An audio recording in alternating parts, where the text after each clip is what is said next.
আমি মেহমান দেখলে খুব খুশি হতাম। 2-3 দিন 4-5 দিন পার হয়ে যেত, যখন কোনো মেহমান আসতো না তখন আমি আল্লাহর কাছে দোয়া করতাম, আল্লাহ কিছু মেহমান পাঠাও। সুবহানাল্লাহ। এটা আমাদের সাথে মিলে না, উল্টা কথা কন না। উনি মেহমান দেখলে খুশি হন, মেহমান না আসলে আল্লাহর কাছে দোয়া করেন আল্লাহ মেহমান পাঠান। আর আমরা মেহমান দেখলে আমাদের কষ্ট লাগে, খারাপ লাগে, আসছে তো কিছু টাকা নষ্ট করার জন্য, ঠিক না ভাই? ঠিক। উনি মেহমান দেখলে দোয়া করেন আল্লাহ মেহমান আসে নাই 4-5 দিন, একটা মেহমান পাঠাও। কেন? রাসূলুল্লাহ সাল্লাল্লাহু আলাইহি ওয়াসাল্লাম হাদিসে বলেছেন, মেহমান আসে বিভিন্ন রহমত নিয়ে, তোমার এখানে থাকে, যাওয়ার সময় তোমার অসংখ্য গুনাহ মাফ করে দিয়ে যায়। আরে সুবহানাল্লাহ বের হয় না আপনাদের কি বুঝেন নাই? আসছে আপনার ঘরে অসংখ্য রহমত নিয়ে, আপনার ঘরকে শান্তি করতে আল্লাহর তরফ থেকে রহমত নিয়ে আসছে।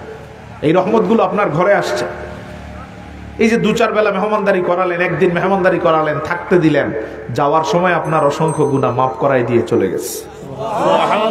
কোনো ক্ষতি আছে? বরং লাভ। লোকমান আলাইহিস সালাম বলতেন, আমি তো বিশ্বাস করি আমার মেহমানরা দোয়া করে করে আমারে ওলি বানায় দিছে। আর আমরা মেহমান দেখলে দিন যত যাচ্ছে ততই, একটা সময় মানুষ মেহমান দেখলে একটা মিউচুয়াল অবস্থানে ছিল, ভালো লাগতো, মেহমানদারি করতো। এখন মেহমান দেখলে জ্বর উঠে, মনে মনে আশঙ্কা করে বা মনে মনে দোয়া করে কোনো মেহমান যাতে না আসে। আল্লাহ আমাদেরকে এই অবস্থান থেকে উত্তরণের তৌফিক দান করুক, বলে না আমিন। এজন্য আল্লাহর ওলি হওয়ার রাস্তাও সংকুচিত হয়ে আসছে। লোকমান আলাইহিস সালাম বলেন, এই রাখালদেরকে বলতেছেন, তোমরা এই কাজগুলো করতে চাও না, ভয় পাও, কষ্ট পাও, আর আমি এই কাজগুলো আনন্দে আনন্দে করি। 4-5 দিন পরে মেহমান না আসলে তিনি দোয়া করতেন, আল্লাহ আমার ঘরে কিছু মেহমান পাঠান। কি চিন্তা দেখেন, কুড়ে ঘর, খাবারের তেমন বন্দোবস্ত নাই, থাকার জায়গা ভালো না। অন্তত আমরা এখানে যারা আছি আমাদের থেকে অনেক নিচে ছিলেন, ঠিক না ভাই? ঠিক। লোকমান আলাইহিস সালামের ওই অবস্থান থেকে আমরা এখন অনেক ভালো আছি না? কিন্তু লোকমান আলাইহিস সালাম ওই অবস্থান থেকে মনের মধ্যে কোনো ত্রুটিটা রাখতেন না, দোয়া করতেন রব্বুল আলামিন কিছু মেহমান পাঠান যাতে আমার এই কয়েকদিনের গুনাহগুলো মাফ হয়ে যায়। সুবহানাল্লাহ। সুবহানাল্লাহ। আল্লাহ কিছু মেহমান পাঠান যাতে আমার ঘরে রহমতে পরিপূর্ণ হয়ে যায়। আল্লাহর হাবিব সাল্লাল্লাহু আলাইহি সাল্লাম নিজে এই জায়গাটাকে খুব শক্তিশালী ঘোষণা করেছেন। নবীজি মক্কা থেকে মদিনায় যখন হিজরতে গেলেন, মুহাজিরদের অবস্থা তো একবারে অচল, আনসারদের অবস্থাও সচল এমন ভালো ছিল না। সবাই স্বাভাবিক নিজে কোন রকম এনে খেতে পারে। রাসূলুল্লাহ সাল্লাল্লাহু আলাইহি সাল্লাম প্রত্যেকটা আনসারের বাড়িতে এক একজন করে মুহাজির পাঠালেন। একেবারে নিতান্ত দরিদ্র আনসার, যাদের ঘরে কোনো সহায় সম্বল নাই, নিজের খাবারের অংশটাও নাই, এমন কোন রিজিক ঘরের মধ্যে নাই, এরকম 2-1 জন ছাড়া বাকি সবার ঘরে নবীজি পাঠালেন। অসহায় দুর্বল একজন আনসার আল্লাহর হাবিবের দরবারে দাঁড়িয়ে গেলেন, ইয়া রাসূলুল্লাহ, অনুগ্রহ করে একটা মেহমান দিয়ে আপনি আমারে ধন্য করেন। আল্লাহু আকবার কোন। কি মনের বাসনা, ঘরে খাবার নাই, দুপুরেও খেয়ে আসে নাই, স্ত্রীও খেতে পারে নাই, জানে নিশ্চিত কোনো খাবার নাই, তারপরেও আল্লাহর তরফ থেকে নিয়ামত পাওয়ার জন্য দাঁড়িয়ে বললেন, একটা মেহমান আমারে দেন।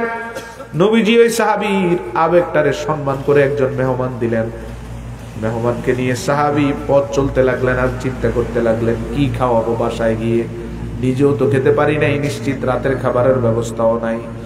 ভয়ে ভয়ে চলে আসলেন, স্ত্রীর কাছে আসলেন, লজ্জিত হয়ে জিজ্ঞাসা করলেন কোনো খাবার আছে কিনা। স্ত্রী বললেন, আপনি ভালো জানেন দুপুরে আমিও খাই নাই, আপনিও খান নাই, রাতের কোনো খাবারের ব্যবস্থা আমারে করে দিয়ে যান নাই যে আমি রান্না করে রাখবো, কোনো খাবার নাই। তবে আমাদের ছোট্ট শিশু সন্তান যে ঘুমিয়ে গেছে না খেয়ে, তার ব্যথায় ব্যথিত হয়ে পাশের প্রতিবেশী একটু দুধ দিয়ে গেছে, এই সন্তানটা ঘুম থেকে উঠলে দুধটা তার হাতে দিতে হবে, এছাড়া আর কোনো খাবার নাই। চিন্তা করেন, নিজেও খায় নাই, স্ত্রীও খায় নাই, ছোট বাচ্চার একটু দুধ আছে যেটা একটু পরে তারে দিতে হবে। সাহাবী কি করতেছে দেখেন, সাহাবী স্ত্রীকে হাসি মুখে বলেন, আচ্ছা বাচ্চার ব্যবস্থা পরে হবে, আমরা এই দুধটা দিয়ে মেহমানকে আপ্যায়ন করব। সুবহানাল্লাহ। জোরে কোন সুবহানাল্লাহ। সুবহানাল্লাহ। ইউসিরুনা আলা আনফুসিহিম ওয়ালাউ কানা বিহিম খাসাসা। আল্লাহ কি করে রাখেন, স্মরণীয় করেন এই সাহাবীকে, দেখেন মেহমানদারির জন্য। আল্লাহর হাবিবের সাহাবী বলেন, স্ত্রীকে বলেন, মেহমানকে সামান্য বাচ্চার দুধ যেটা পাশের প্রতিবেশী দিলেন এটাই দিয়ে আপ্যায়ন করাবো, যেহেতু আমি আল্লাহর রাসূল থেকে মেহমানটা চেয়ে এনেছি, মেহমান ঘরে বসে আছে, সাহাবী স্ত্রীকে শিখিয়ে দিলেন একটা বাতির ল্যাম্প এটা জ্বলছে, তুমি আমার হাতে খাবারটা দেওয়ার পরে কোনো না কোনো একটা অজুহাতে ল্যাম্পটা বন্ধ করে দিও। সুবহানাল্লাহ। চিন্তা কি দেখেন, আর আল্লাহ কি দেয় দেখেন। সাহাবীর চিন্তা হলো দুধ তো সামান্য, আমি এটা নিয়ে যাব মেহমানের কাছে, মেহমান নিশ্চয়ই আমারও বলবে আপনিও খান, এতে তো মেহমানের পেট ভরবে না। তুমি ঠিক আমি যখন দুধটা ওনার হাতে পৌঁছায় দিব, তুমি বাতিটা বন্ধ করে দিও, আর আমি দুধ খাওয়ার মতো আওয়াজ করব যাতে মেহমান বুঝতে পারে আমার আওয়াজ। সুবহানাল্লাহ। অন্তরটা কি রিফ্রেশ দেখেন, চিন্তা করেন, একটু আঁকাবাঁকা কোনো স্পট নাই অন্তরে। আল্লাহর হাবিবের সাহাবীর স্ত্রীও কেমন দেখেন, সন্তানের মায়া করেন নাই। নবীজির কাছ থেকে মেহমান এনেছেন স্বামী, ওই মেহমানকে দুধটুকু দিয়ে দিলেন যেটা সন্তানের জন্য রেখে দিয়েছিলেন, নিজেও তো দুপুরেও খান নাই, রাতেও খান না। আল্লাহর হাবিবের সাহাবী মেহমানের হাতে দুধটা তুলে দিলেন, এই অবস্থায় স্ত্রী বাতিটা নিভিয়ে দিল। তিনি চুপ চুপ করে আওয়াজ করছেন, মেহমান বুঝতে পারতেছে মনে হয় উনিও খাচ্ছেন, ওনাদের পর্যাপ্ত দুধ আছে। আল্লাহর হাবিব সাল্লাল্লাহু আলাইহি ওয়াসাল্লামের সাহাবী এমন করে করে মেহমানকে সুন্দর মেহমানদারি করে রাত পার করালেন। ফজরের নামাজ জামাতে আদায় করে রাসূলুল্লাহর সামনে বসা, এমন অবস্থায় রাসূল সাল্লাল্লাহু আলাইহি সাল্লাম এই সাহাবীরে দাঁড় করায় বললেন, দাঁড়াও, কি এমন মেহমানদারি করিয়েছো রাতে যার কারণে আল্লাহ তোমার জন্য কোরআনের আয়াত নাজিল করে দিয়েছে। সুবহানাল্লাহ। কি মেহমানদারি করেছে, সূরা হাশরের আয়াত নাজিল করলেন, ومن يوق شح نفسه فاولئك هم المفلحون। এর আগের যে আয়াত বললাম, ওদের নিজের চাহিদা থাকার পরেও ওরা নিজের চাহিদারে প্রাধান্য দেয় না, নিজে ক্ষুধার্ত খাবারটা নিজে খায় নাই, স্ত্রী ক্ষুধার্ত স্ত্রীর হাতেও খাবারটা তুলে দেয় নাই, সন্তানটা একটু পরে উঠে কান্না করবে এই চিন্তাও করে নাই। মেহমানকে এত বেশি প্রাধান্য দিল মেহমানের হাতে, যেটা নিজে খেয়ে থাকতে পারবে, স্ত্রীকে দিতে পারবে বা সন্তান খেতে পারবে, শেষ সেই খাবারের সম্বলটাও মেহমানের হাতে তুলে দিল। এই কারণে আল্লাহ ওই সাহাবীরে স্মরণীয় করে রাখলেন কিয়ামত পর্যন্ত, যে তার মেহমানদারি আমি আল্লাহর আরশকে সন্তুষ্ট করে নিয়েছে। এটা মেহমানদারি, খুব সহজে আল্লাহর কাছে যেতে পারে। একটা সাহাবী কি অবস্থায় ছিলেন দেখেন, অথচ সারা জীবনের জন্য স্মরণীয় করায় দিলেন একটা মেহমানের মেহমানদারির কারণে।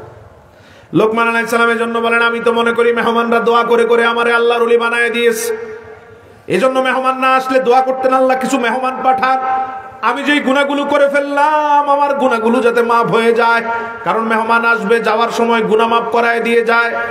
লোকমান ওই রাখাল বন্ধুদের বললেন, এই কাজগুলো যদি তোমরাও করো, তোমরাও আমার মতো আল্লাহর ওলি হয়ে যেতে পারবা। হাজিরিন, এই লোকমানের বিশেষত্ব হচ্ছে, লোকমান আলাইহিস সালাম ধরেন আমরা আমাদের সন্তানকে ঘরের কোণে কিছু কথা বলি না, কথা কয় না। ধরেন ছেলেটা ভালো পড়াশোনা করতেছে না, ডেকে বললাম, বাবা ভালো করে পড়, ভবিষ্যতে মানুষ হতে হবে, না হলে কি করে খাবি, নামাজ ঠিক মতো পড়, মানুষের সাথে খারাপ ব্যবহার করিস না, বলি কি বলি না? প্রত্যেকটা বাবা তার সন্তানকে একান্ত নিবিড়ে, মা তার সন্তানকে এই নসিহত গুলো দেয়। আমাদের নসিহত আর লোকমানের নসিহত, সন্তানকে ডেকে আপন কাছে এনে বসিয়ে 8টা থেকে 10টা নসিহত করেছে। শুধু বাবা আর সন্তানের কথোপকথন, কেউ জানে না। আল্লাহর কাছে লোকমানের কথাগুলো এত দামি মনে হয়েছে, ওই কথাগুলোকে আল্লাহ কোরআনের আয়াত হিসাবে নাজিল করে দিয়েছে। মূলত ঘরের কোণে লোকমান তার সন্তানকে বলেছেন কথাগুলো, কথার ওয়েট এত বেশি, এই নসিহতগুলোর মধ্যে এত সুপ্ত প্রতিভা লুকায়িত আছে, সুপ্ত জিনিস লুকায়িত আছে, যে আল্লাহ পুরো পৃথিবীর মানুষকে ওনার নসিহত জানান দিয়ে বলছেন, তোমরাও তোমাদের সন্তানকে যদি আমার ওলি বানাতে চাও, আমার নৈকট্য দিতে চাও, তাহলে লোকমানের এই নসিহতগুলোর বিকল্প নাই। লোকমানের এই নসিহত থেকে আমরা 1টা বা 2টা নসিহত শুনবো, যাতে আমাদের জীবনে বাস্তবায়ন করতে পারি। বলেন আমিন। আবার জোরে বলেন আমিন। লোকমান আলাইহিস সালাম প্রথম নসিহত করলেন, এর আগে আল্লাহ সুবহানাহু ওয়া তাআলা লোকমানকে বলেন, আউযু বিল্লাহি মিনাশ শাইতানির রাজীম, বিসমিল্লাহির রহমানির রহিম। ওয়ালাকাদ আতাইনা লুকমানাল হিকমাতা আনিশকুর লিল্লাহ ওয়া মান ইয়াশকুর ফাইন্নামা ইয়াশকুরু লিনাফসিহি। আল্লাহ সুবহানাহু ওয়া তাআলা বলেন, ওয়ালাকাদ আতাইনা লুকমানাল হিকমাহ, আমি লোকমানকে এমন প্রজ্ঞা, এমন বিজ্ঞতা, এমন কিছু দামি জিনিস দান করলাম, যার কারণে একটু আগে যেটা বললাম, লোকমান ছিল সামান্য রাখাল, অথচ সেই লোকমান থেকে উপদেশ নেওয়ার জন্য পৃথিবীর দামি মানুষগুলো লোকমানের কাছে আসে। দিয়েছেন কে? আল্লাহ। আল্লাহকে আল্লাহ কেন দিয়েছেন? আল্লাহরে উনি সন্তুষ্ট করতে পেরেছেন, রাজি করাতে পেরেছেন। আল্লাহ ওনারে জগৎ বিখ্যাত বানায় দেন। আল্লাহর পথে যে যত বেশি দাবমান হয়, আল্লাহ তাকে পৃথিবীতে তত স্মরণীয় করে রাখে। সুবহানাল্লাহ। সুবহানাল্লাহ। ধরেন শুধু সিলেটা না, সারা বাংলাদেশের এমন কোন ঘর আছে যে শাহজালাল রহমতুল্লাহকে চিনে না? এই উনি কি আমাদের 100 বছর আগের, 20 বছর আগের? আমার দাদা দাদা দাদা, আমার দাদার আব্বার নামও আমরা জানি না, কিন্তু শাহজালাল রহমতুল্লাহকে নাম জানি, চিনি, ওনার জীবনী সম্পর্কে ধারণা আছে। এই যে প্রত্যেকটা ঘরে, প্রতি শতাব্দীতে, প্রতি বছর, প্রতি সময়ে এইভাবে আলোচিত করে রাখেন। আসলে মূলত কে রাখেন? আল্লাহ। উনি আল্লাহকে এমন ভাবে রাজি করিয়েছেন, প্রত্যেকটা ঘরের মানুষের অন্তরে আল্লাহ ওনার জায়গা করে দিয়েছেন। আল্লাহু আকবার। আল্লাহ। আসেন, সাহেব কেবলা ফুলতলি রহমতুল্লাহি আলাইহি একদম বর্ডারের কাছের একজন মানুষ, ঠিক না ভাই? ঠিক। কিন্তু পুরা সিলেট না, বাংলাদেশের অধিকাংশ অঞ্চলের এমন কোন ঘর নাই সাহেব কেবলাকে চিনে না, ঠিক না ভাই? ঠিক। আসলে মূলত চিনিয়েছেন কে? আল্লাহ। এভাবে ফেসবুক লাইভ দিয়ে দিয়ে মানুষকে চিনানোর দরকার হয় নাই। আমি আলোচনা করছি, দেখো এই দেখো এটা আমার, এই কোন কিছু উনি নিজের চেষ্টায় মানুষের কাছে নিজের পরিচয় তুলে ধরতে হয় নাই। ওনার কাজ ছিল, বা আল্লাহর ওলিদের কাজ হচ্ছে আল্লাহকে সন্তুষ্ট করা। আর আল্লাহ সুবহানাহু ওয়া তাআলা যখন সন্তুষ্ট হয়ে যান, তখন আল্লাহ নিজেই প্রত্যেক মানুষের অন্তরে ওই ওলির ভালোবাসা জন্মায় দেন। লোকমান আলাইহিস সালাম তার সন্তানকে বললেন, এমন কিছু কাজ করো, নিজে ভাইরাল হওয়ার জন্য চেষ্টা করার দরকার নাই। ভাইরাল করে দিবেন কে? আল্লাহ। তোমার কাজ হচ্ছে আল্লাহরে সন্তুষ্ট করা। যতটুকু সন্তুষ্ট করবা, ঠিক ততটুকু মানুষের অন্তরে আল্লাহ তোমার ভালোবাসা দিবেন। লোকমান আলাইহিস সালাম বলেন, এজন্য তোমার যে কাজগুলো করতে হবে, এক নাম্বার হচ্ছে, লোকমান বলেন, ওয়াইদ ক্বালা লুকমানু লিবনিহি ওয়া হুয়া ইয়াইযুহু ইয়া বুনাইয়া লা তুশরিক বিল্লাহ ইন্নাশ শিরকা লাযুলমুন আযীম। লোকমান তার সন্তানকে ডেকে বললেন, রে বাবা, তুমি যদি আল্লাহর ওলি হতে চাও, তুমি যদি জগৎ বিখ্যাত ওলি হতে চাও, আল্লাহর বন্ধু হতে চাও, আল্লাহর নৈকট্য চাও, আখিরাতে যদি নিশ্চিন্ত থাকতে চাও, তাহলে এক নাম্বার সিদ্ধান্ত নিতে হবে, জীবনে কোনোদিন শিরিক করব না। সুবহানাল্লাহ। এটা আমাদের শিক্ষা। এখন আপনি আর আমিও যদি আল্লাহর কাছে যেতে চাই, তাহলে প্রথম যেই শিক্ষাটা নিজের জীবনে বাস্তবায়ন করতে হবে, শিরিক করব না। বলেন সবাই, বলেন, শিরিক করব না, শিরিক করব না। এই সিদ্ধান্তের উপর যে অটল থাকবেন, আল্লাহ তারে কি দিবেন, আমি কয়েকটা হাদিস শোনাই শুধুমাত্র। যদি আপনি এই সিদ্ধান্তে উপনীত হতে পারেন, শিরক করব না, শিরকি কাজে নিজেকে লিপ্ত করব না, শিরকের কোনো চিন্তা মাথায় স্থান দিব না, তখন আল্লাহ সুবহানাহু ওয়া তাআলা খুশি হয়ে আপনাকে যে কত দিবেন তার হিসাব কেউ কখনো করতে পারবে না। লোকমান আলাইহিস সালাম বলেন, বাবা তুমি সিদ্ধান্ত নাও, প্রথম বলো লা তুশরিক বিল্লাহ, জীবনে কখনো আল্লাহর সাথে শিরিক করব না, আল্লাহর সমকক্ষ কাউকে বানাবো না, চিন্তায়ও না, আকীদায়ও না, কর্মেও না, কথায়ও না। লোকমান আলাইহিস সালাম বললেন, কেননা শিরকের মতো জুলুম আর পৃথিবীতে একটাও নাই, এটা বাদ দিয়ে দাও। প্রথম কি বাদ দিতে হবে? শিরক। বলেন সবাই। আচ্ছা, শিরিক তো বুঝি আমরা সবাই। শিরিক মানে কি? আল্লাহর সাথে কাউকে শরীক করা। যেমন ধরেন রিজিক দেন শুধুমাত্র কে? আল্লাহ। আপনি যদি মনে করেন আল্লাহ দেয়, আবার মা কালী, মা দেবীর থেকে নাউজুবিল্লাহ বলেন না কেন?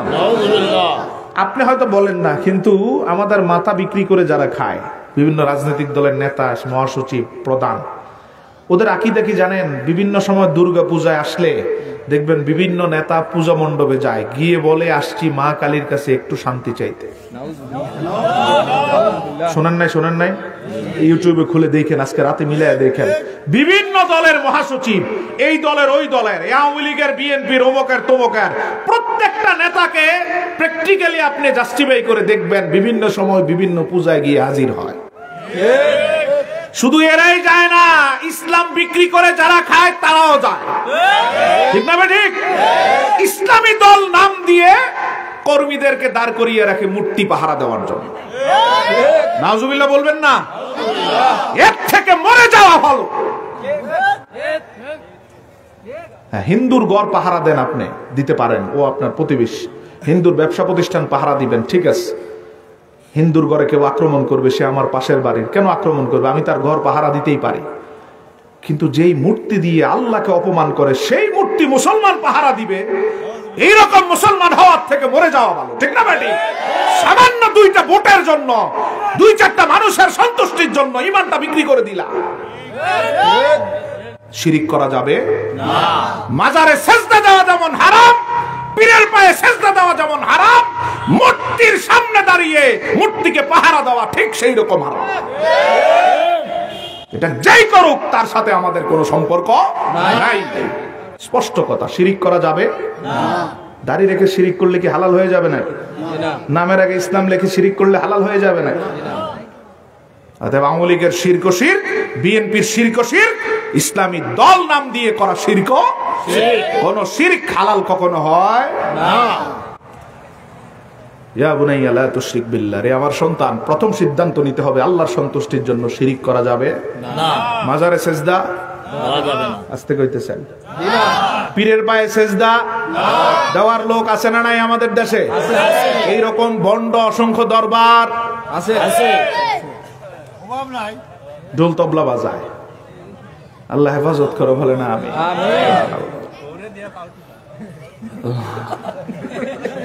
আল্লাহ হেফাজত করো, বলে না আমি। শিরকি কাজ, মাজারে সেজদা দেয়, পীরের পায়ে সেজদা দেয়, এগুলো যেমন হারাম, শিরক নিকৃষ্ট। পীরের পায়ে সেজদা দেওয়া, মাজারে সেজদা দেওয়া নিকৃষ্ট, মূর্তি পাহারা দেওয়া ঠিক তেমন নিকৃষ্ট, কোনো সন্দেহ নাই। নিজে মূর্তি পাহারা দেওয়া আর আরেকজনের মাজার সেজদা নিয়ে তুমি চিন্তিত কেন রে ভাই? আমরা দুটোটা থেকেই মানুষকে সতর্ক করি, ঠিক কিনা বলেন? পীরের পায়ে সেজদা দেওয়া যেমন শিরক হারাম, মাজারে কবরে সেজদা দেওয়া যেমন হারাম, ঠিক দুর্গা পূজায় অংশগ্রহণ করে গীতা পাঠ করা, দুর্গা পূজায় অংশগ্রহণ করা, মূর্তির সামনে দাঁড়িয়ে থাকা, এগুলো ঠিক তেমন হারাম এবং শিরক। কোনটাকে সমর্থন করার কোন সুযোগ নাই। এত দলান্দহন কেন? আমার দল করছে বিদায় সাপোর্ট করতেই হবে কেন ভাই? এই কাজ যে দলই করুক সেই দলের প্রতি আমাদের ঘৃণা থাকবে, ঠিক কিনা বলেন? কারণ সে দল শিরক মুক্ত হতে পারে নাই, নিজেই শিরকে জড়িয়ে গেছে। ইয়া বুনাইয়া লা তুশরিক বিল্লাহ, হ্যাঁ ভোটে লেগে যায়। আসলেই চিন্তা করছেন 90% মুসলমানের দেশে মুসলমানের ভোটে তাদের পেট ভরে না, 3-4% হিন্দুকে সন্তুষ্টি করার জন্য শিরিক করতে হবে। নাউজুবিল্লাহ বলেন। 90% মুসলমানের ভোটে আপনার পেট ভরে না, 3-4% হিন্দুর জন্য। এবং এবার দেখলাম যে মাশাআল্লাহ ক্রিসমাস ডেতে, ক্রিসমাস ডের মাঝখানে বসে আছে আমির। কিরে ভাই, 1-2% খ্রিস্টানের ভোটের জন্য এত নিচে নামতে হবে? 4% হিন্দুর ভোটের জন্য এত নিচে নামতে হবে? আল্লাহ নিকৃষ্ট কাজ থেকে আমাদের সকলকে হেফাজত করে, বলে না আমি। সে যাই হোক তার অপকর্ম আমাদেরকে বলতেই হবে, ঠিক কিনা বলেন? লোকমান আলাইহিস সালাম আমাদেরকে শিখিয়ে গেছেন, আল্লাহ বলেছেন ইয়া বুনাইয়া লা তুশরিক বিল্লাহ, রে আমার সন্তান শিরিক করো না, শিরিক করা যাবে না। কেন শিরিক করা যাবে না? রব্বুল আলামিন কেন শিরিককে হারাম করলেন দেখেন। আল্লাহর হাবিব সাল্লাল্লাহু আলাইহি সাল্লাম বলেন, শিরিক যদি না করো আল্লাহ তোমারে কি দিবেন? 1 নাম্বার, কিয়ামতের ময়দানে আল্লাহ তোমার সব গুনাহ maaf করে তোমারে জান্নাত দিয়ে দিবে। সুবহানাল্লাহ। কি বড় ফজিলত আল্লাহর হাবিব বর্ণনা করেছেন সহিহ মুসলিমের বর্ণনায়। নবীজি বলেন, হাবিব আমার, আপনার উম্মত যদি 1 পৃথিবী পরিমাণ গুনাহ নিয়ে আমার কাছে আসে, খেয়াল করেন, 1 পৃথিবী গুনাহ নিয়ে যদি আপনার উম্মতটা আমার কাছে আসে, আর আমি গুনাহগুলোর দিকে তাকিয়ে যখন দেখব শিরিক নাই, বাকি সব আছে, শিরিক না থাকার কারণে আমি আল্লাহ খুশি হয়ে আরেক দুনিয়া সমান রহমত দিয়ে maaf করে জান্নাতে দিব। শিরিক না করলে আল্লাহ কেমন খুশি হন? মুসলিমের বর্ণনায় নবীজি বলেন, আমার উম্মত যদি 1 পৃথিবী সমান গুনাহ নিয়েও যদি হাজির হয় আল্লাহর দরবারে, সহিহ মুসলিমের হাদিস, রাসূলুল্লাহ বলেন, আল্লাহ তাকিয়ে যখন দেখেন শিরিক নাই, আমার সুপারিশের কারণে আল্লাহ সব maaf করে তারে জান্নাতে দিবেন। সুবহানাল্লাহ। জোরে কোন লাকিতুহু বিমিসলিহা মাগফিরা, সে জানিয়ে আসবে আমি সেই পরিমাণ ক্ষমা নিয়ে তার সাথে মিলিত হয়ে তারা maaf করে দেব। সুবহানাল্লাহ।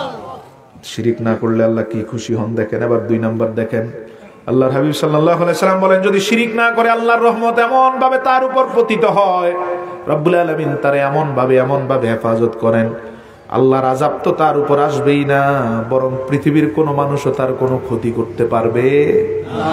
শুধু আপনি শিরিক মুক্ত জীবন যাপনে অভ্যস্ত হন, দেখবেন কেউ আপনার কোনো ক্ষতি করতে পারে না। না দুনিয়ার কোনো শক্তি, না পরাশক্তি। আসমানের আযাব তো আপনার জন্য আসবেই না, বরং আসমান থেকে আসবে রহমত। আসবে কি? রহমত। কয়েকজনের উদাহরণ দেই, দেখেন শুধু শিরিক করে নাই, আল্লাহ কি হিরো বানালেন।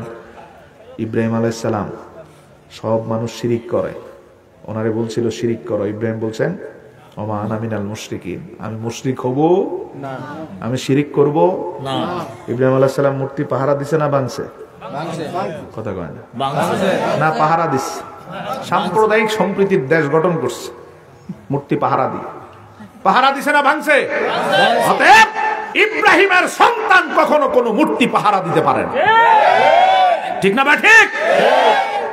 জাতির পিতা ইব্রাহিম আলাইহিস সালাম যেমন মূর্তি ভেঙেছে, ইব্রাহিমের সন্তানরা সেই শিক্ষার আলোকে পাহারা তো দিবেই না, বরং কোন মূর্তি যদি প্রকাশ্যে আমাদের ইবাদতের বিঘ্ন ঘটায় তাহলে সেই মূর্তি ভেঙে দিতে হবে। শিক্ষাকার ইব্রাহিম আলাইহিস সালাম। কোন সাহাবী মূর্তি পাহারা দিছে? এমনি রাসূলুল্লাহ কোন সাহাবী দিবেন, কোন তাবী দিবেন একটু দেখান। আছে? আছে? নাই। কিছু আমলের প্রসঙ্গ আসলে ঠিকই আপনারা এই প্রশ্নটা করেন। দাঁড়িয়ে নবীরে একটু সালাম দিব, কয় রাসূলের সাহাবীরা করছে? করে নাই, তোমরা করো কেন? এটা বুঝো না রাসূলের সাহাবীরা কখনো মূর্তি পাহারা দেয় নাই, তুমি মূর্তি পাহারা দাও কেন? রাসূলের সাহাবীরা কখনো গির্জায় যায় নাই, তুমি গির্জায় যাও কেন? রাসূলের সাহাবীরা ক্রিসমাস ডে পালন করে নাই, তুমি আর তোমার দলের প্রধান কেন পালন করে?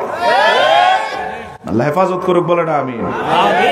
ব্যক্তির সাথে আমাদের কখনো কোনো শত্রুতা নাই, কিন্তু ব্যক্তি ভুল পথে চললে আমাদের তো বলতেই হবে, ঠিক কিনা বলেন? তাতে যে যাই বলে বলুক, কিছু আসে যায় না। শিরিক করা যাবে না, সব নবীর শিক্ষা এটা। লোকমান আলাইহিস সালাম বললেন, ইয়া বুনাইয়া লা তুশরিক বিল্লাহ, রে আমার সন্তান শিরিক করো না, তাহলে আল্লাহ তোমারে অঢেল নিয়ামত দিবেন। ইব্রাহিম আলাইহিস সালাম শিরিক করে নাই, বরং মূর্তিগুলোকে ভেঙে দেওয়ার কারণে মানুষগুলো অসন্তুষ্ট হয়ে ইব্রাহিম আলাইহিস সালামকে আগুনের কুণ্ডলিতে নিক্ষেপ করেছেন, ঠিক না ভাই? ঠিক। 40 দিন তাকে আগুনের কুণ্ডলিতে রেখেছেন, বিভিন্ন বর্ণনা আছে। কিন্তু আল্লাহ রাব্বুল আলামিন বলেছেন, যারা শিরিক করবে না তাদেরকে আমি আল্লাহ কখনো একা ছেড়ে দিব না। শিরিক না করার কারণে আল্লাহ ইব্রাহিমকে ভুলে যায় নাই। ওরা মনে করেছিল ইব্রাহিম আলাইহিস সালাম জ্বলে পুড়ে একেবারে আংরা হয়ে গেল, কিন্তু 40 দিন পর আগুন নিবানোর পরে দেখলেন ইব্রাহিম আলাইহিস সালাম সুস্থ স্বাভাবিকভাবে হেঁটে আসছে। সুবহানাল্লাহ। এই আগুনের ভিতরে শিরিক না করার কারণে হেফাজত করেছেন কে? আল্লাহ। আসেন 2 নাম্বার শর্ট টাইমে বলি। আসিয়া আলাইহিস সালাম ফেরাউনের স্ত্রী। ফেরাউন ঘোষণা করলো এই পৃথিবীতে রব শুধুমাত্র আমি, আর কেউ রব নাই, আল্লাহ আমি। নাউজুবিল্লাহ কর। পুরা রাজ্যের মানুষদেরকে বলেছিল যারা মানবে না তাদেরকে হত্যা করব, কিন্তু আসিয়া বলছিলেন যতদিন পর্যন্ত জীবন আছে ততদিন পর্যন্ত আমি নকপটে বলবো, নির্ভয়ে বলবো আমার রব আল্লাহ। ফেরাউন দেখলো ঘরের মধ্যেই তো শত্রু, যার সাথে রাত্রি যাপন করে সেই তো আমারে মানে না। হুরিয়া জারি করলেন, স্ত্রী তো একবারে প্রাণে মারবেন না। শিক্ষা দেওয়ার জন্য প্রথম বললেন যে স্ত্রীকে উত্তপ্ত রোদে মরুভূমির বালিতে খুঁটি স্থাপন করে চোখটাকে উপরের দিকে দিয়ে বেঁধে ফেলো, যতক্ষণ সূর্য থাকবে ততক্ষণ সূর্যের তাপের দিকে এভাবে চেহারা ঘুরিয়ে রাখা হবে, এটা শাস্তি। রাসূলুল্লাহ সাল্লাল্লাহু আলাইহি সাল্লাম বলেন, ফেরাউন শাস্তি ঘোষণা করলো, লোকগুলো মহিলারা খাদেমারা তাকে আসিয়া আলাইহিস সালামকে সেখানে নিয়ে যান, উত্তপ্ত রোদের মধ্যে পিছনে হাতটা এভাবে বেঁধে দেন, আর মাথাটা এইভাবে উপরের দিকে উঠানোর আগেই আল্লাহ জান্নাতের রহমতের চাদর সূর্যের নিচে ফিট করে দেন। ওরা তো মনে করে আসিয়া সূর্যের দিকে তাকিয়ে আছে, কিন্তু রাসূলুল্লাহ সাল্লাল্লাহু আলাইহি ওয়াসাল্লাম বলেন না, আসিয়াকে ছায়া দেওয়ার জন্য আল্লাহ রহমতের জান্নাতের চাদর মাথার উপরে দিয়ে দেন। সুবহানাল্লাহ। হেফাজত করেন কে? আল্লাহ। আল্লাহ তো আযাব দিবেন না, পৃথিবীর মানুষও তার কোনো ক্ষতি করতে পারে না। আল্লাহর হাবিব সাল্লাল্লাহু আলাইহি সাল্লাম বলেন, এই যে আসিয়া উপরের দিকে তাকিয়ে থাকে, আসলে কোন দিকে তাকায় জানো কিনা? সাহাবায়ে কেরাম বললেন, ইয়া রাসূলুল্লাহ, আসিয়া উপরের দিকে তাকিয়ে কি দেখে? নবীজি বললেন, আল্লাহ রাব্বুল আলামিন শিরিক না করার কারণে এমন ভালোবাসা দিয়েছেন আসিয়াকে, এমন মহব্বত করেছেন, এত বেশি নিয়ামত দিয়েছেন, আসিয়া উপরের দিকে তাকালেই আল্লাহ সব পর্দা খুলে দিয়ে জান্নাতটা উন্মুক্ত করে দেয়। আসিয়া মূলত উপরের দিকে তাকিয়ে তাকিয়ে জান্নাতের নিয়ামত সারাদিন দেখে। আল্লাহু আকবার কর। কেন আল্লাহ এই নিয়ামত উন্মুক্ত করলেন? শুধুমাত্র শিরিক না করার কারণে। এজন্য লোকমান বলেন, ইয়া বুনাইয়া লা তুশরিক বিল্লাহ, রে আমার সন্তান, তুমি যদি দামি হতে চাও, আল্লাহর প্রিয় হতে চাও, রহমতি জিন্দেগি যদি চাও, বিনা হিসাবে জান্নাত যদি চাও, আল্লাহর নিরাপত্তার চাদরটা যদি তুমি চাও, তাহলে শিরিক করা যাবে না। শিরিক করব না, এরকম শপথ নিতে হবে। রাজি আছেন না নাই? শিরিক করব কথা কোন? শিরিক করব, মাজারে সেজদা দিব, পীরের পায়ে সেজদা দিব, এই কপালে সেজদা দিব শুধু কাকে? কোন মূর্তি পাহারা দিব, দুর্গা পূজায় যাব, গীতা পাঠ করব, ইসলামী দল করলে করুক, ঠিক না বেঠে? সে জাহান্নামে গেলে যাক, আমি তার এই কাজে এই কর্মে ঠাঁই দিব না। লা তুশরিক বিল্লাহ, রে আমার সন্তান শিরিক করো। অসংখ্য জায়গায় আল্লাহ এটা বলেছে। এবার 3 নাম্বার দেখেন, শিরিক না করলে আল্লাহ কিভাবে দুনিয়া এবং আখিরাতে নিয়ামতের ভাগীদার করবেন। শিরিক না করলেই হলো। ফেরাউনের কন্যা সন্তানের একজন সেবিকা ছিল, নাম তার মাসিতা। কি নাম? মাসিতা। কি নাম বলেন? বলেন। চিরস্মরণীয় করে রাখছেন আল্লাহ শুধু শিরিক না করার কারণে। মাসিদার কাজ ছিল ফেরাউনের মেয়ে গোসল করে আসার পরে তার চুলগুলো আশ্রিয়ে দেওয়া। চিরুনি ছিল লোহার। চিরুনি কিসের? এখন না প্লাস্টিকের চিরুনি। ওই সময় প্লাস্টিক ছিল? ওই সময় ছিল লোহা বা বিভিন্ন দাঁত প্রক্রিয়া করে, হাতির দাঁত বা বিভিন্ন দাঁত প্রক্রিয়া করে চিরুনি বানানো হতো। আসিয়া আলাইহিস সালাম ফেরাউনের মেয়ের দাসী, নাম মাসিদা। কাজ ছিল শুধু ফেরাউনের মেয়ের চুলগুলো আশ্রে দেওয়া। একদিন মাসিদা চুল আশ্রে দেওয়ার মাঝখানে হঠাৎ হাত থেকে ফসকে চিরুনিটা পড়ে গেল। মাসিদা চিরুনিটা নিচ থেকে উঠানোর সময় বললেন, বিসমিল্লাহির রহমানির রহিম। কার নাম নিলেন? আরো জোরে। ভয় পান নাকি? কার নাম নিলেন? এদিকে ফেরাউনের হুলিয়া আগেই জানা থাকার কথা। ফেরাউন বলেছেন, রব আমি, এখানে কোনো আল্লাহ নাই, আমি আল্লাহ। নাউজুবিল্লাহ কম। মাওলানা শিহাব ভাই স্টেজে আসেন, স্টেজে আসেন। না, স্টেজে আসেন, উপরে আসেন। ফেরাউন বলছিল আল্লাহ বলতে কেউ নাই, আমি আল্লাহ। মনে আছে না নাই? ওই যে স্ত্রীকে বলছে আসিয়াকে, মেয়েও তো জানে, আরে রব তো আমার, আল্লাহ তো আমার বাবা, রব তো আমার বাবা। নাউজুবিল্লাহ কম। ফেরাউনের মেয়ে মাসিদাকে জিজ্ঞেস করে, তুমি কার নাম নিয়ে চিরুনি উঠাইলা? মাসিদা বলেন, কেন? যিনি আমার রব, তোমার রব, সবার রব, সেই আল্লাহর নাম নিলাম। ফেরাউনের মেয়ে বলে, তুমি কি জানো না আমার বাবাই রব? নাউজুবিল্লাহ কম। মাসিদা বলেন, না, আমার রব তো তোমার বাবা না, আমার রব আল্লাহ। ফেরাউনের মেয়ে বলে, তুমি আর পরিণাম কি জানো না? কেউ যদি আমার বাবাকে রব হিসাবে স্বীকার না করে, বাবা তার গর্দান উড়ায়া দেয়। মাসিদা বলেন, গর্দান গেলে যাবে, দুনিয়ার সব গেলে যাবে, আমার আল্লাহরে আমি ছাড়তে পারবো না। যত ক্ষতি আমারে করতে চাই মেনে নিব, হাসি মুখে মানবো। চাকরি যাবে, সম্মান যাবে, এলাকা ছাড়া করবে, ঠিক কিনা বলেন? তুমি যা করতে পারো করো, কিন্তু আমি আমার রবকে ছাড়তে পারবো না। মাসিদা বলেন, মাসিদাকে ফেরাউনের কন্যা বলেন, আমি আবার সতর্ক করছি, তুমি ছেড়ে দাও। মাসিদা বলেন, কোনোভাবেই হবে না, কারণ আমি আমার আল্লাহর এই জীবনের সবকিছুর চেয়ে বেশি ভালোবাসি। শিরিক করতে পারবো না, আল্লাহর সাথে কাউরে মিলাবো না। আল্লাহ একজন, কুল হুয়াল্লাহু আহাদ, তিনি একক, এখানে আর কোনো শরীক নাই। আল্লাহ শুধু আল্লাহই। ফেরাউন কখনো আল্লাহ হতে পারে না। একজন দাসী, ইমানের সেন্টিমেন্ট কত বিশাল দেখে। ফেরাউনের মেয়ে আর সহ্য করতে পারলেন না, বাবার কাছে গিয়ে নালিশ করলেন, বাবা তুমি দুনিয়ার মানুষকে শিখাও তুমি রব, অথচ তোমার ঘরের মানুষে তোমারে মানে না। ফেরাউন তেলে বেগুনে আগুন হয়ে গেলেন, এমন কার এমন দুঃসাহস, আমার খেয়ে আমার পরে আমারে অস্বীকার করে।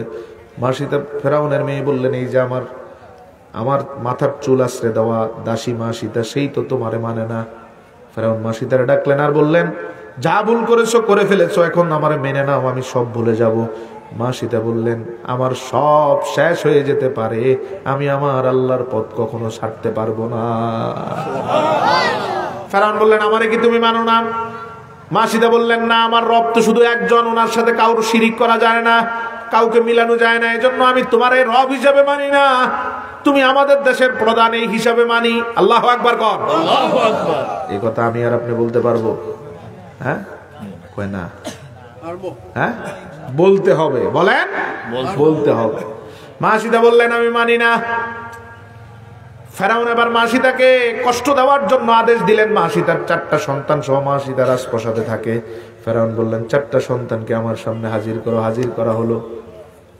ফেরাউন বললেন পাতিলে উত্তপ্ত তেল গরম করো, বড় পাতিল, তেল গরম করা হলো।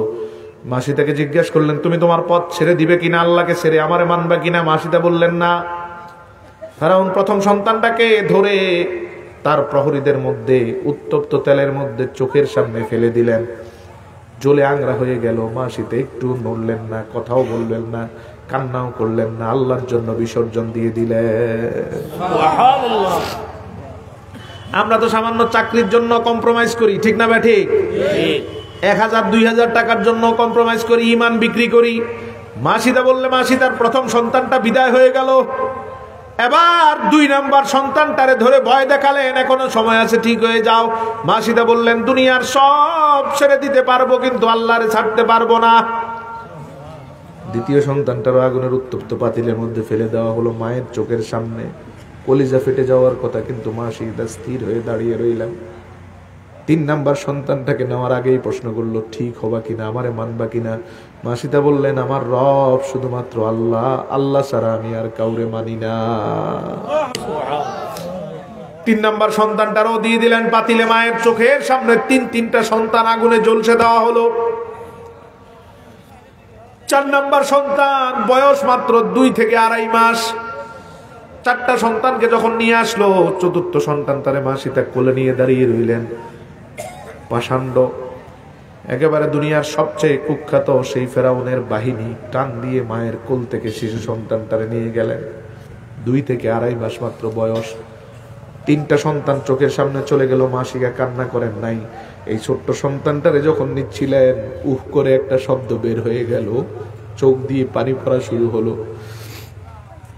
ফেরাউন হাসতে লাগলেন আর বলতে লাগলেন মাসিদা নিশ্চয়ই আবার ভয় পেয়েছে। কিন্তু আল্লাহ মাসিদারে কিভাবে হেফাজত করে দেখেন। মাত্র 2 থেকে 2.5 মাস বয়স। মুসনাদ আহমদের সহিহ বর্ণনা, এই 2.5 মাস বয়সের শিশুর মুখের মধ্যে হঠাৎ করে আল্লাহ শব্দ ফুটিয়ে দিলেন। এই শিশু বলতে লাগলো মা কেন তুমি কান্না করো আর কার জন্য চিন্তা করো? আমি তো আগুনের স্ফুলিং গেতে যাচ্ছি না, আমি দেখতে পাচ্ছি আল্লাহর জান্নাতটা আমার সামনে। সুবহানাল্লাহ। 2.5 মাস বয়স। এই বয়সে মাত্র 4টা সন্তানের মুখে আল্লাহ বাণী ফুটিয়েছেন। কয়টা? 2টা নবীর সাথে সম্পৃক্ত আর 2টা আল্লাহর ওলির সাথে সম্পৃক্ত। নবীর সাথে সম্পৃক্ত হলো ঈসা আলাইহিস সালামের মাকে যখন সবাই অপবাদ দিতে লাগলো, ঈসার তো বাবা নাই, ঈসা আসলো কিভাবে? নিশ্চয় অপকর্ম করেছে। ছোট অবস্থায় 2-2.5 মাস বয়স অবস্থায় ঈসা আলাইহিস সালামের মুখে আল্লাহ বাণী ফুটালেন। ঈসা বললেন আমার মা অপকর্ম করে নাই, আল্লাহ নিজেই আমার মাকে বাবাবিহীন অবস্থায় আমার দুনিয়াতে পাঠিয়েছেন। সুবহানাল্লাহ। 2 মাসের বাচ্চা কি কথা বলে? ভাই একটু বলেন না, কথা বলে? 6 মাসে কিন্তু 2 মাস 1.5 মাসের বয়সে ঈসা আলাইহিস সালাম এই স্টেটমেন্ট দিলেন আমার মা অপরাধী না। আবার 2 নম্বর নবী ইউসুফ আলাইহিস সালাম জুলাইখা যখন একটা বিপদের মধ্যে ফেলে দিতে লাগলেন, 7টা দরজা বন্ধ করে দিয়ে ভিতরের দরজা ভিতরের কামরায় নিয়ে যখন ইউসুফ আলাইহিস সালামকে অপবাদ দেওয়ার জন্য রেডি করালেন, রব্বুল আলামিন পথ খুলে দিলেন তাকওয়ার কারণে। ঠাস ঠাস করে এক একটা দরজা খুলে যেতে লাগলো। ইউসুফ আলাইহিস সালাম বের হয়ে আসলেন। 7ম দরজাটা খোলার পরে দেখলেন জুলাইখার স্বামী দাঁড়ানো। ইউসুফ আলাইহিস সালাম বললেন আমার কোনো অপরাধ নাই। জুলাইখা বলল এই লোকটা আমাদের খেয়ে আমাদের পরে আপনার স্ত্রীর সম্ভ্রম ইজ্জত হানির চেষ্টা করেছে। নাউজুবিল্লাহ কর। আসলে চেষ্টা করছে জুলাইখা, চেষ্টা করছে কে? জুলাইখা। এখন মিথ্যা বলে আবার ইউসুফ আলাইহিস সালামকে দায় দেওয়ার চেষ্টা করলেন। জোর করে আমার কামরায় ঢুকে গেল যেখানে কেউ ঢুকতে পারে না। সাবিও তো আমার কাছে ছাড়া নাই, সে জোর করে আমার কামরায় ঢুকে আমার ইজ্জত হানির চেষ্টা করেছে।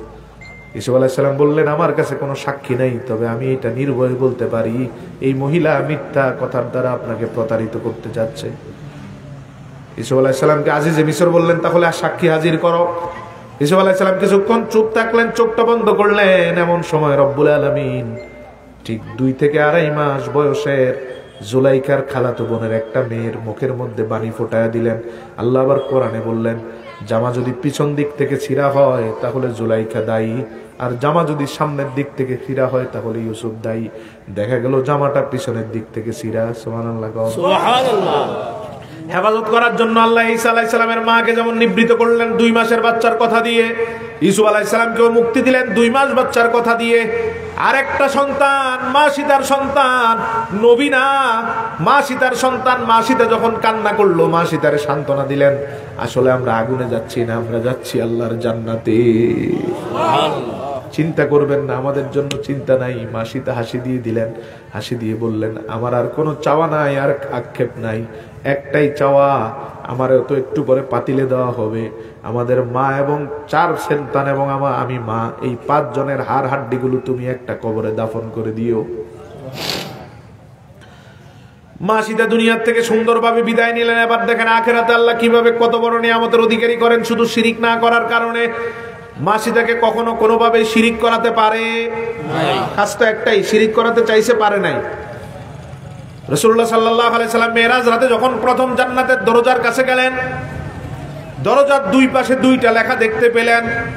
ডান পাশে লেখা, কেউ যদি আল্লাহর রাস্তায় দান করে আল্লাহ তারে 10 গুণের অধিক সওয়াব দেন। সুবহানাল্লাহ। কষ্ট লাগতেছে আপনাদের? দান করলে কয় গুণ? 10 গুণ। কন্যা আবার কয় গুণ? 10 গুণ। আবার বলেন 10 গুণ। আর বাম পাশে লেখা, কেউ যদি কারো বিপদ মুক্ত করার জন্য টাকা দান দেয় আল্লাহ তারে 80 গুণের বেশি সওয়াব দান করে। দান করলে কয় গুণ? 10 গুণ। আর কর্জে হাসানা দিলে 80 গুণ। কর্জে হাসানা মানে সুদ মুক্ত ঋণ। বিপদে পড়ছে একজন ভাই, 20,000 টাকার জন্য আসছে, আমি 20,000 দিলাম, নেওয়ার সময় 20,000-এ নিব। এটা হলো সুদ মুক্ত ঋণ, কর্জে হাসানা, ইসলামিক ব্যবস্থা। আর ব্যাংকের ব্যবস্থা কি?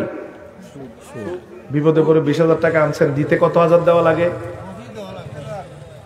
এই যে আশা, নিরাশা, আরো কতগুলো আছে না, হতাশা, তামাশা, এদের থেকে টাকা আনবেন 50,000, দিতে হয় কত?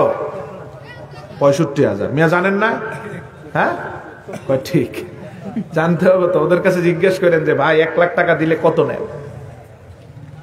ইসলামিক ব্যবস্থা হলো উপকার করার জন্য একজন ভাই আরেকজন ভাইকে দিবে, বিনিময়ে আল্লাহ 80 গুণের বেশি সওয়াব দিবে। ওই ভাই আবার কাজ শেষ হওয়ার পরে টাকা রিটার্ন দিয়ে দিবে। এরপরে আল্লাহর হাবিব সাল্লাল্লাহু আলাইহি, হ্যাঁ মুসিবত আছে, বললেন দিলে আর নিলে আর দিতে চায় না। এটা আমাদের একটা বড় রোগ। সুদে টাকা আনলে ঠিকই টাইম টু টাইম কিস্তি দেয়, ঠিক না? কিন্তু আপনার থেকে যদি সুদ মুক্ত একবার নিতে পারে আর এই টাকার খবর, এটা আমাদের বড় সমস্যা। এমনি চিল্লায় সুদ মুক্ত থাকতে চাই, কিন্তু এই কাজে যদি একজন আরেকজনকে কোঅপারেট করে, একজন আরেকজনকে সহযোগিতা করে, সমাজের সবাই সিদ্ধান্ত নেয় আমরা সুদে লেনদেন করব না, বরং একজনের বিপদে একজন সঠিক টাইমে টাকা নিব, আবার সঠিক টাইমে দিয়ে দিব, তাহলে যে কোনো সমাজকে অল্প দিনে সুদ মুক্ত করা যায়, ঠিক না?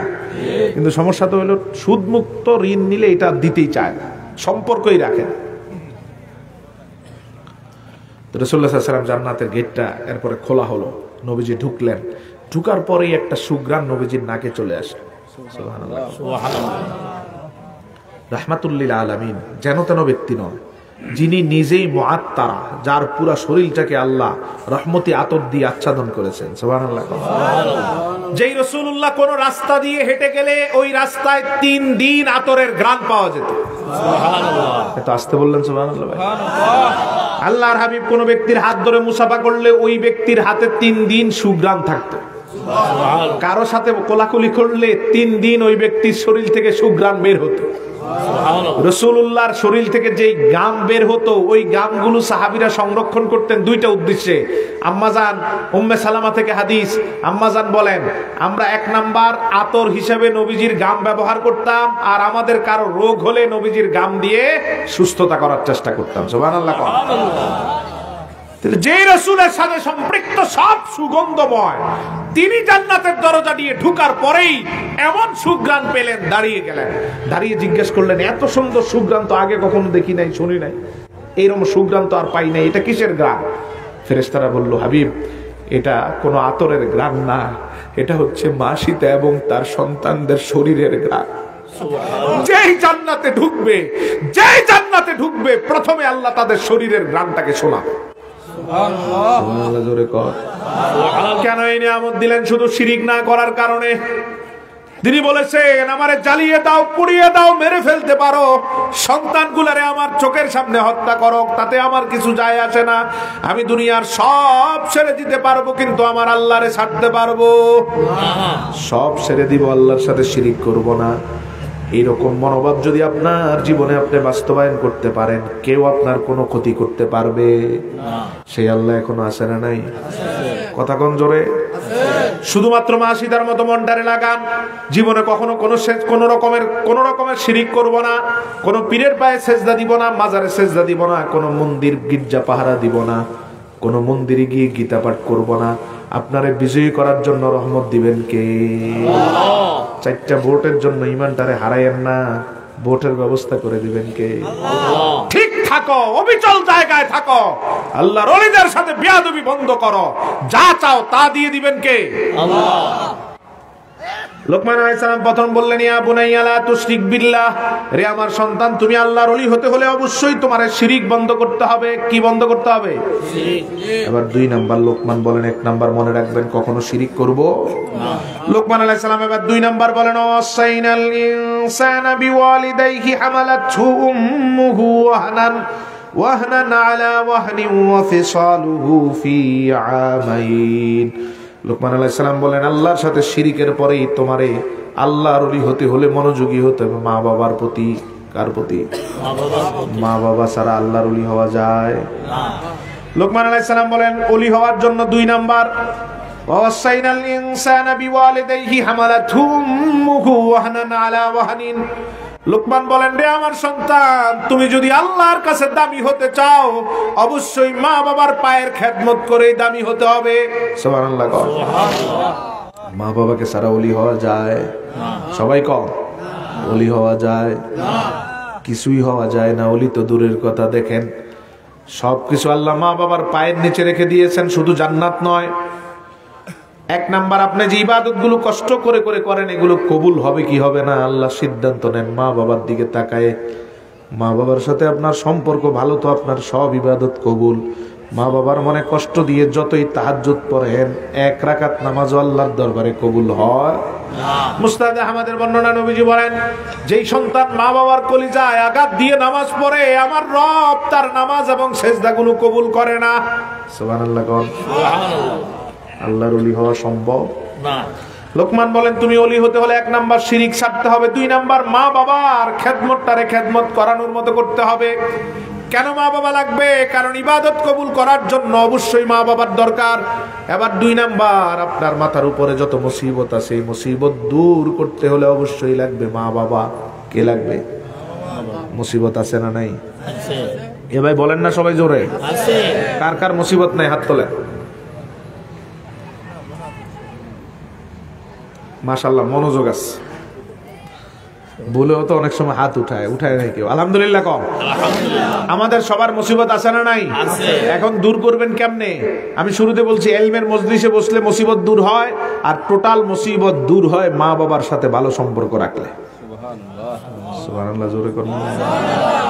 বুখারীর একটা হাদিস বলি, দেখেন কিভাবে মুসিবত আল্লাহ দূর করেন। বনী ইসরাইলের যুগে 3 জন ব্যক্তি মরুভূমির মাঝখানে মাঝখানে হঠাৎ বৃষ্টিপাত শুরু হলো। মরুভূমিতে তো গাছ নাই, আছে? আছে? ঘরবাড়ি নাই, গাছ নাই, কিচ্ছু নাই, দুদু মরুভূমি। আছে কিছু পাহাড়।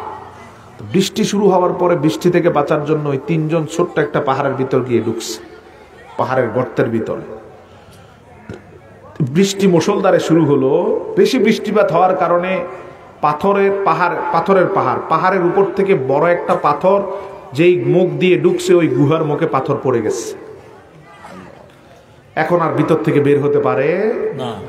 ধাক্কাধাক্কি করতেছে 3 জন, এক বিন্দু নড়াতে পারে না। বিশাল পাথর, চিল্লাচিল্লি করতেছে। আশেপাশে তো ঘরবাড়ি নাই, কে আসবে? নিশ্চিত মৃত্যুর মুখে পড়ে গেছেন 3 জন। ঠিক না? ঠিক।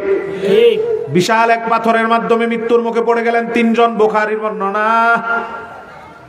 এবার আল্লাহর দরবারে হাত তুলে কান্না শুরু করলেন, রব্বুল আলামিন, এই বিপদ থেকে আমরা আর বাঁচতে পারবো না যদি না আপনি রক্ষা না করেন।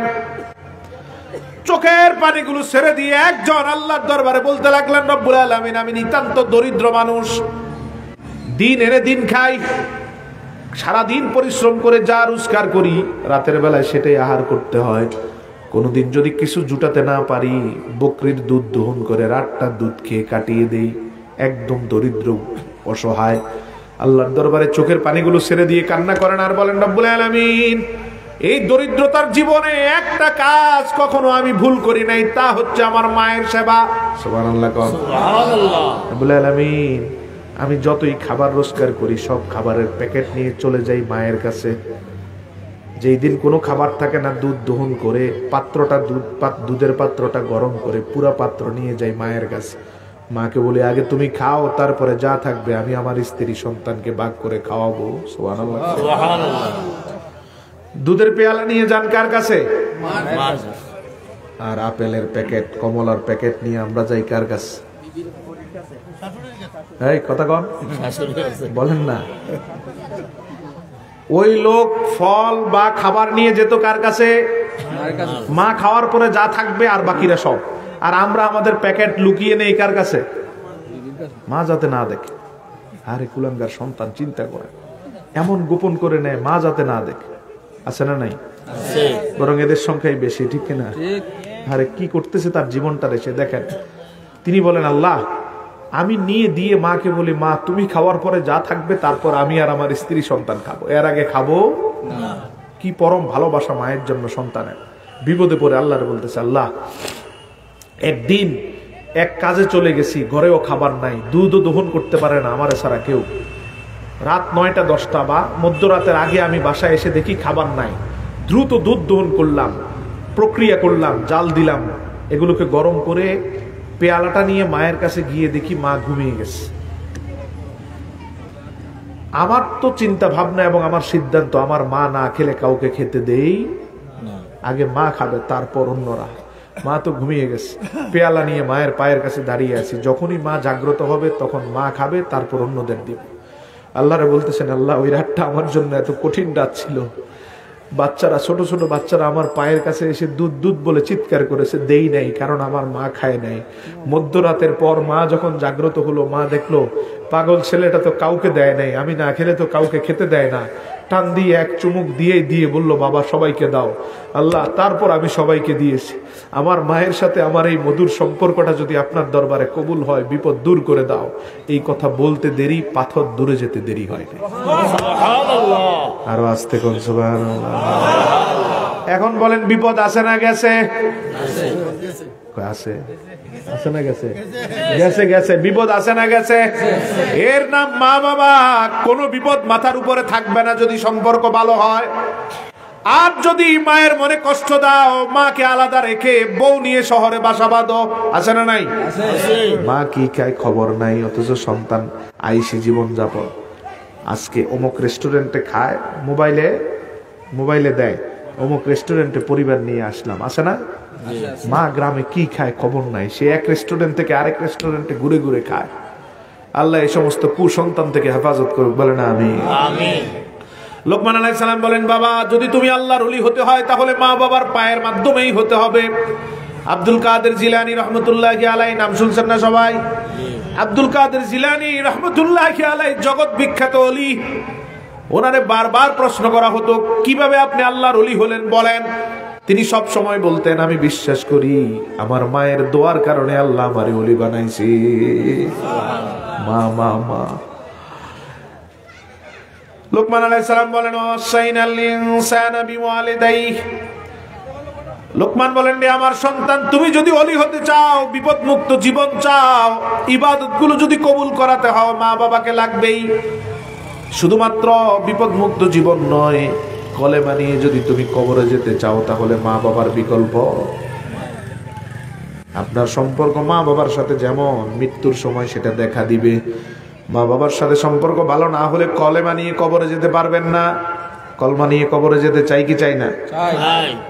ঈমানটা লা ইলাহা ইল্লাল্লাহর উপর হোক। অসংখ্য হাদিস, নবীজি বলেন, যার মৃত্যু লা ইলাহা ইল্লাল্লাহর উপর হবে, মৃত্যুর আগে যার অন্তর থেকে এই কথাটা বের হবে, কবর থেকে হাসর পর্যন্ত এবং জান্নাত পর্যন্ত সব জায়গা আল্লাহ তার জন্য সহজ করে দিবেন। লা ইলাহা ইল্লাল্লাহ নিয়ে কবরে যেতে চাই কি চাই না? তাহলে কি করা লাগবে? মা বাবা। আলকামা রাদিয়াল্লাহু তাআলা আন রাসূলুল্লাহ সাহাবী, মৃত্যুর আগে মৃত্যু সজ্জায় যখন পড়ে গেলেন, নবীজি সাহাবীদেরকে পাঠাইলেন তারে তালকিন দাও, সে যেন লা ইলাহা ইল্লাল্লাহর মাধ্যমে দুনিয়া থেকে যেতে পারে। সাহাবীরা আসলেন, বারবার বলতেছেন কুল লা ইলাহা ইল্লাল্লাহ, আলকামা লা ইলাহা ইল্লাল্লাহ বলো। কিন্তু বিপদ হলো আলকামা সব বলতে পারে, লা ইলাহা ইল্লাল্লাহ আর বলতে পারে না, মুখ দিয়ে বের হয়। সাহাবীরা চিন্তায় পড়ে গেলেন, আলকামা সব বলতে পারে, লা ইলাহা ইল্লাল্লাহ বলতে পারে না কেন? দৌড় দিয়ে নবীজির কাছে আসলেন, ইয়া রাসূলুল্লাহ, সে ফল চিনে, খাবার চিনে, আমাদের আত্মীয়দের চিনে, ভালোর খবর জিজ্ঞাসা করে শুয়ে শুয়ে, কিন্তু যখন বলি লা ইলাহা ইল্লাল্লাহ বলো তখন আর কিচ্ছু বুঝে না। রাসূলুল্লাহ সাল্লাল্লাহু আলাইহি ওয়াসাল্লাম বলেন, আসলে রোগ ধরা পড়েছে, আলকামার বৃদ্ধা মা আছে, তারে আমার কাছে নিয়ে আসো। সুবহানাল্লাহ, সুবহানাল্লাহ। কোন জায়গায় কালমা আটকা আছে আমি জানি। নিয়ে আসা হলো। রাসূলুল্লাহ সাল্লাল্লাহু আলাইহি ওয়াসাল্লাম বললেন, মা, এখন যদি কয়েকজন মিলে আপনার ছেলের আগুনের মধ্যে ফেলে দেয় আপনি কি করবেন?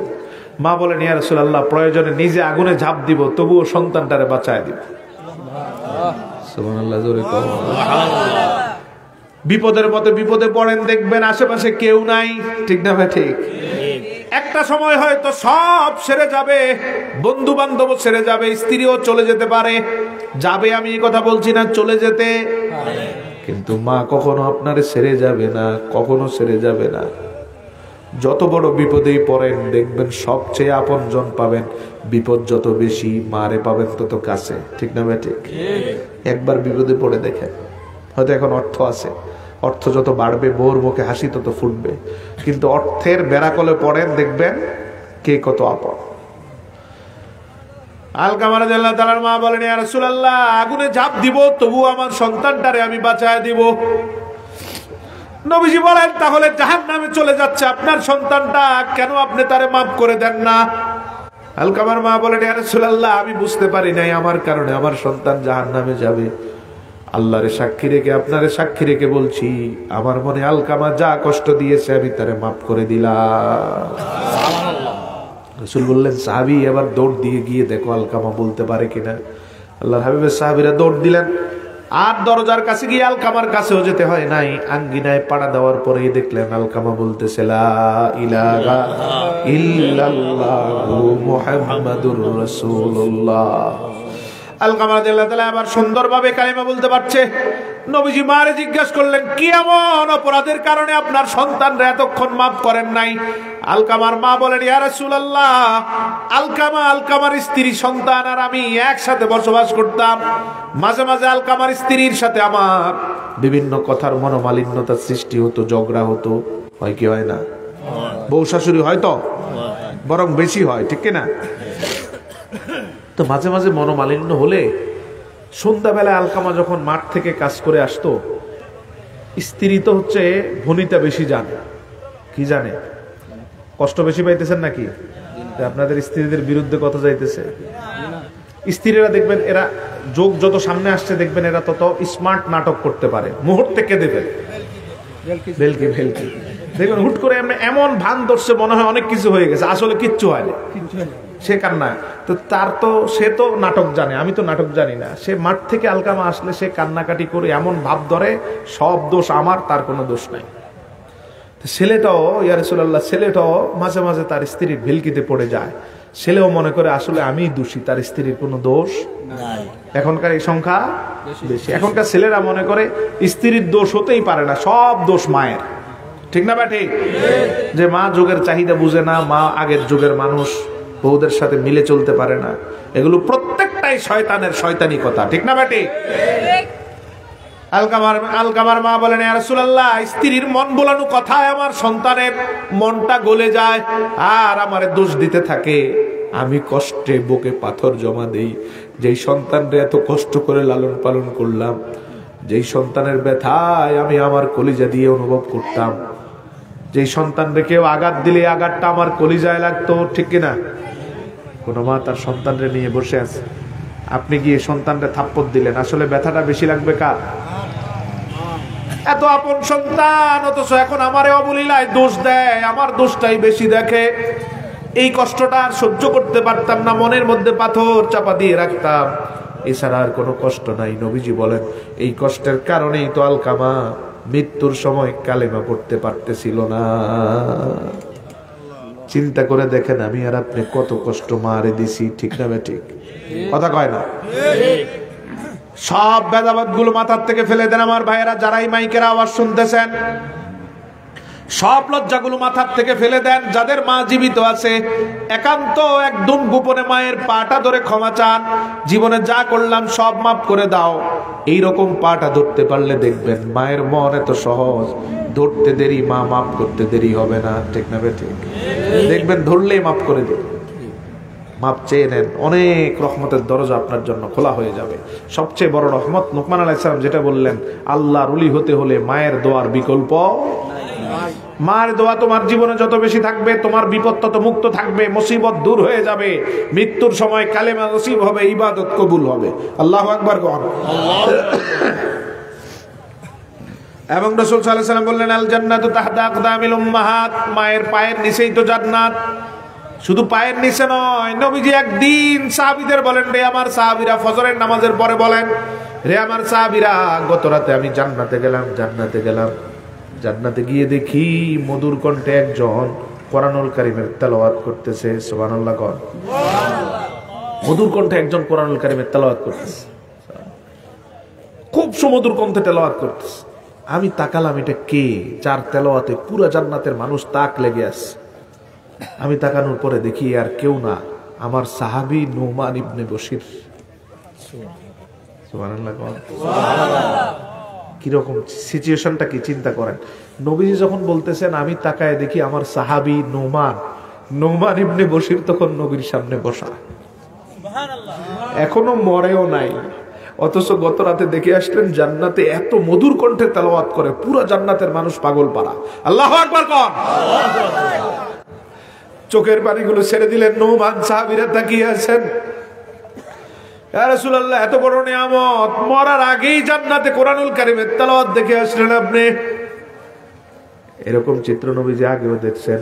একদিন জান্নাতে বেলালকে দেখতেছেন, নবীজি হাঁটতেছে, দুনিয়ায় এসে বললেন, রে বেলাল, কত রাতে জান্নাতে গিয়ে দেখলাম তুমি আমার সামনে তুমি হাঁটাহাঁটি করতেছো, কি এমন আমল করে তোমার জায়গাটা তুমি জান্নাতে, অবস্থানটা তুমি জান্নাতে পাকাপোক্ত করলা? বেলাল বললেন, ইয়া রাসূলুল্লাহ, আমি ছোট মানুষ, এমন কোন আমল নয়, বরং যখনই ওযু করি তখন 2 রাকাত নামাজ আল্লাহর জন্য আদায় করি। এটার কি নামাজ বলে? কি নামাজ? তাহিয়াতুল ওযু। এই 2 রাকাত নামাজ আমি আমার জীবনে কখনো ছাড়ি। রাসূল বলেন, এই 2 রাকাতের জন্যই দুনিয়ায় থাকতেই আল্লাহ তোমারে জান্নাতে ঘুরায়।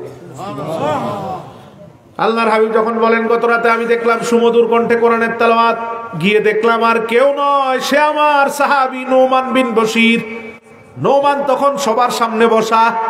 সাহাবায়ে কেরাম রাসূলুল্লাহর মজলিস ভাঙার পরে নুমান রে ধরলেন, রে নুমান, কপাল তো তোমার খুলে গেছে, কি এমন গোপন আমল করো যার কারণে দুনিয়ায় থাকতেই জান্নাতে মধুর কণ্ঠে আল্লাহ তোমার কোরআন তেলাওয়াত করান। সুবহানাল্লাহ সুবহানাল্লাহ। আরে এর থেকে বড় কি হতে পারে, উনি দুনিয়ায় জান্নাতে কোরআন পড়ে।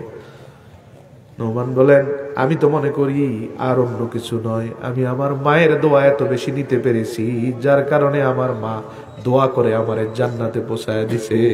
সুবহানাল্লাহ। সাহাবায়ে কেরাম বলেন, কি এমন বাড়তি কাজ করো বলো? নুমান বিন বশির বললেন, আমি আমার মায়ের গোসল করার পানি নিজের হাতে গরম করি।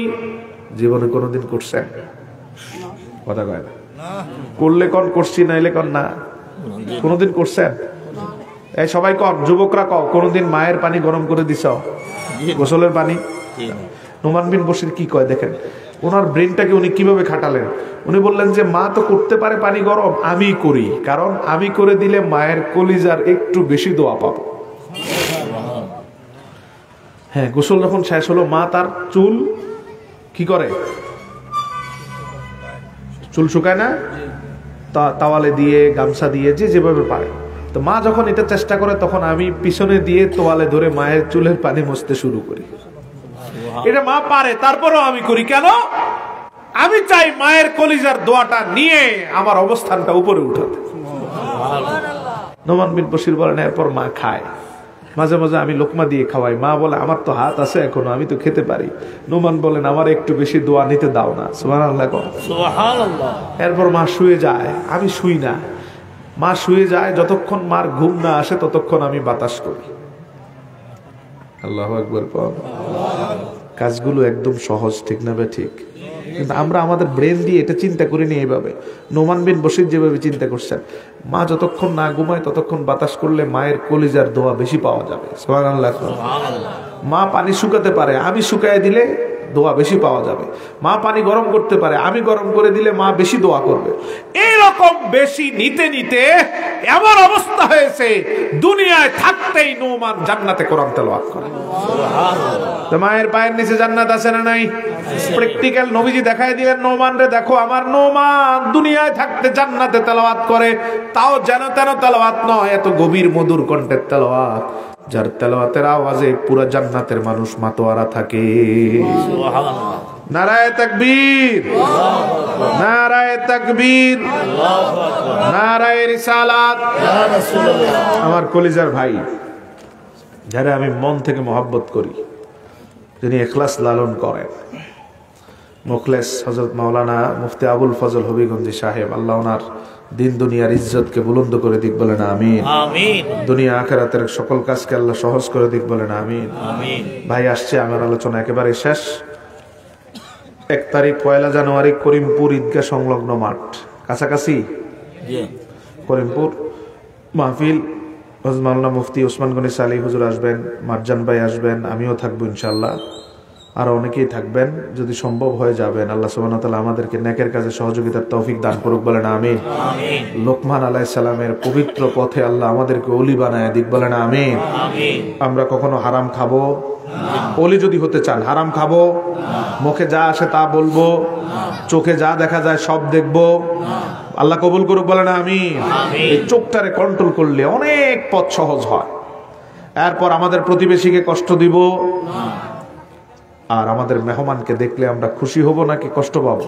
খুশি হব। বরং মাঝে মাঝে দোয়া করবো, আল্লাহ কিছু মেহমান পাঠিয়ে আমার গুনাহগুলো মাফ করায় দাও, বলেন আমিন। কারণ মেহমান আসে রহমত নিয়ে, যায় গুনাহ মাফ করে। আল্লাহ সুবহানাহু ওয়া তাআলা আমাদেরকে দ্বীনের জন্য শিরক মুক্ত জীবন যাপন এবং মা বাবার পায়ের নিচে থেকে জান্নাতের পথ